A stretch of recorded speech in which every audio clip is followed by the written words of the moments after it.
Thank you. గౌరవనీయ ఉప ముఖ్యమంత్రి ప్రజలందరూ టీవీల దగ్గర చూస్తున్నారు. పవన్ కళ్యాణ్ గారు గౌరవ అధ్యక్షుల వారికి హృదయపూర్వక నమస్కారం. నాకు మాట్లాడే అవకాశం ఇచ్చినందుకు గౌరవ ముఖ్యమంత్రి గారికి మీకు హృదయపూర్వక నమస్కారం. నేను గవర్నర్ గారి ప్రసంగానికి మనస్ఫూర్తిగా పార్టీ తరఫు నుంచి నా తరఫు నుంచి మనస్ఫూర్తిగా దానికి మద్దతు తెలుపుతూ ధన్యవాదాలు తెలియజేసుకున్నాను అధ్యక్ష. ఇక్కడున్న ఎక్కువ మంది చాలా సీనియర్ నాయకులు, మోస్ట్ ఆఫ్ దెమ్. నాకు ఇలాంటి సెషన్స్ ఎలా ఉంటాయో నాకు తెలియదు. ఫస్ట్ టైం నేను అంటే గొడవ ఎలా ఉంటుంది అసెంబ్లీలో నాకు తెలియదు.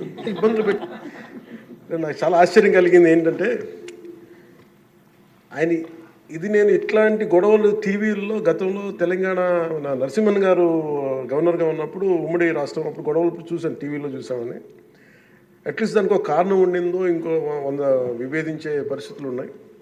ఇక్కడ విభేదించడానికి ఏముందో నాకు తెలియలేదు.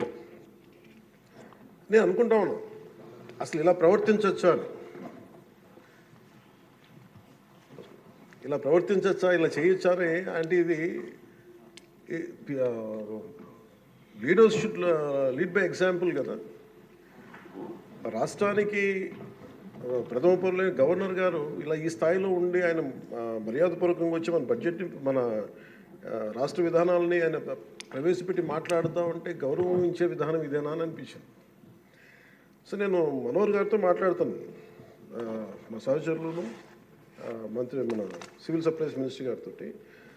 నా రూల్ బుక్ మేమిద్దరు మాట్లాడుకుంటే rules of procedure and conduct of business in Andhra Pradesh legislative assembly ఏంటి సార్ ఇలాగే మాట్లాడేస్తారంటే దాంట్లో చూపించాను. Chapter 5లో when the House assembles under Article 175 or 176 of the Constitution, every member shall maintain the dignity and solemnity of the occasion before, during or after the Governor's address and shall not obstruct or interrupt the address in any manner.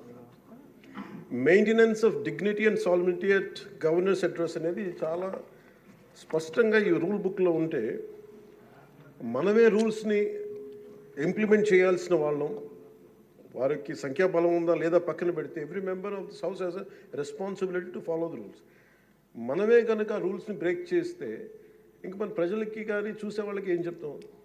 నాకు చాలా కాలం క్రితం నేను అప్పుడప్పుడు మనోహర్ గారిని అడుగుతూ ఉంటాను, sir అసెంబ్లీలో ఇక్కడ ఏమి గొడవలు జరిగినా ఎందుకు కేసులు పడవని, ఇక్కడ ఏమి మీకు కొట్టుకో. ఇది నాకు చాలా కామన్ మ్యాన్ ఒక ఇష్యూ, ఒక ఇంక్విజిటివ్నెస్.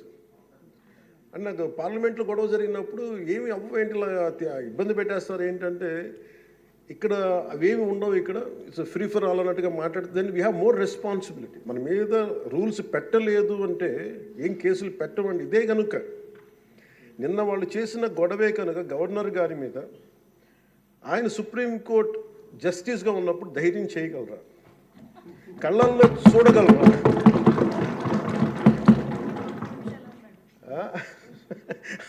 నాకు అదే అనిపించింది. అంటే గౌరవించాల్సింది పోయి ఈ విధానం ఏంటనిపించింది.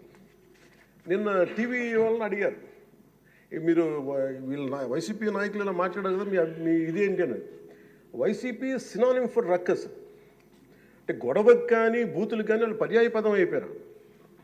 అంటే నిన్న చూసిన గొడవ జరిగిన తర్వాత నాకు నిజంగా అనిపించింది, గౌరవ ముఖ్యమంత్రి గారు అన్ని సంవత్సరాలు వాళ్ళు ఎలాగా వాళ్ళని తట్టుకొని నిలబడ్డారో ఆయనకి హ్యాట్స్ ఆఫ్ తెలియజేస్తాను. అది ఎంత గట్స్ ఉండాలి, ఎంత దమ్ము ఉండాలి, ఎంత ధైర్యం ఉండాలి. అలాగే నాకు నిన్న గొడవలు జరుగుతుంటే నాకు అనిపించింది, నాకు ఇవే గుర్తొచ్చినాయి అధ్యక్ష. వాళ్ళు ఎప్పుడైతే పేపర్లు విసిరేసి అక్కడ దాకా వచ్చారో నాకు గుర్తొచ్చింది వివేకానంద రెడ్డి గారి హత్య గుర్తొచ్చింది. అంటే వాళ్ళ విధ్వంస విధానం చూశాను. అలాగే ప్రజావేదికని కూల్చిన విధానాన్ని గుర్తొచ్చింది అధ్యక్ష.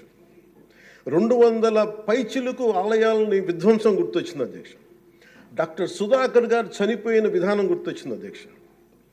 జంగారెడ్డి కల్తీ సారాలో చనిపోయిన చావులు గుర్తొచ్చినాయి అధ్యక్ష. సుప్రీంకోర్టు జడ్జిలతో లెటర్ రాసిన విధానం గుర్తొచ్చింది అధ్యక్ష. వాళ్ళు చేసిన గొడవకి మన హైకోర్టు, ఆంధ్రప్రదేశ్ హైకోర్టు జడ్జెస్ని సోషల్ మీడియాలో బూతులు తిట్టిన విధానం గుర్తొచ్చింది అధ్యక్ష. సోషల్ మీడియా అబ్యూస్ గుర్తొచ్చింది అధ్యక్ష.